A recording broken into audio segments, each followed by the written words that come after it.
BNP মহাসচিব মির্জা ফখরুল ইসলাম আলমগীর বলেছেন, আদিবাসীদের সংখ্যালঘু না ভেবে তাদেরকে সমাজের মূলধারায় যুক্ত করতে হবে।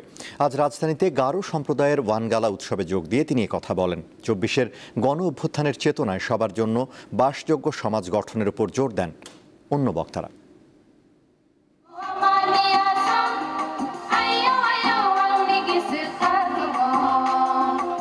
গারো সম্প্রদায়ের অন্যতম সাংস্কৃতিক উৎসব ওয়ানগালা। জুমের ফসল ঘরে উঠলে নেচে গেয়ে তারা তা উদযাপন করেন। এটি ওয়ানগালা। বহু পুরনো এই ঐতিহ্য এখনো ধরে রেখেছেন গারোরা।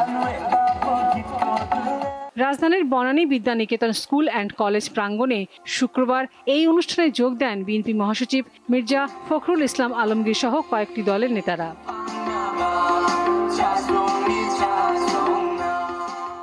এ সময় বিএনপি মহাসচিব বলেন, আদিবাসীদের ঐতিহ্য সমুন্নত রেখে তাদেরকে এগিয়ে নিতে হবে।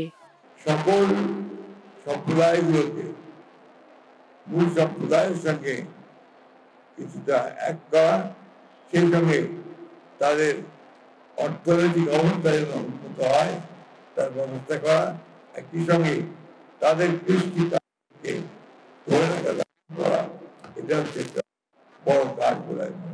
অন্যান্য বক্তারা বলেন, গণ অভ্যুত্থানের মাধ্যমে দেশের প্রতিটি নাগরিকের সমান অধিকার নিশ্চিতের সুযোগ এসেছে।